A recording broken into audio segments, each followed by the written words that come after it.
North Dakota leaves the floor. Let me just say that there is a big problem out there, and I agree with a lot of things that he has said. I took a position, I waited 4 days to take a position against the particular approach that the Secretary of Treasury is recommending. And I did so because I wanted to wait until I understood as much of it as I could. But one of the biggest problems that I saw is, first of all, the magnitude of $700 billion. It's awfully hard to get your arms around that. And secondly, who would make the determinations as to which institutions we'd be approaching, and then within those institutions, which assets, how do you qualify those assets? And then I find out it would be asset managers. Now, would that be 500 asset managers, 5,000? Might some of these be the same people who created the problem in the first place? And these are questions that I know that the people have their hearts in the right place trying to address something that I agree with them. It's a problem that's looming out there, and we need to correct it. But I'm not in any hurry to get back to correct it by doing the wrong thing. It's too big of a deal to do it that way. I would, yes. I appreciate his courtesy in yielding.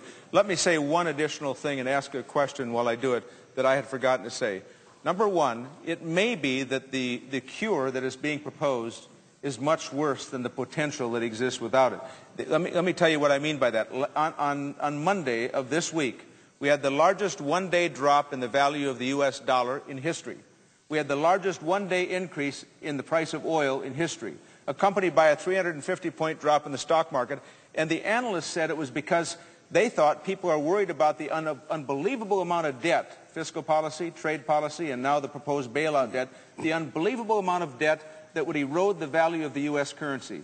And if the electronic herd of currency traders goes after our dollar and deflates and really collapses our dollar, the consequences for this economy can be far worse than that which is described by the Treasury Secretary and the Fed Chairman.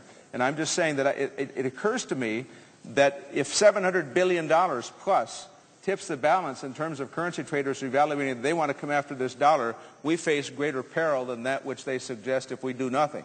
So I appreciate the senator from yielding, because I wanted to make the point about indebtedness. This government is deep in debt, and we got to somehow put it back on track.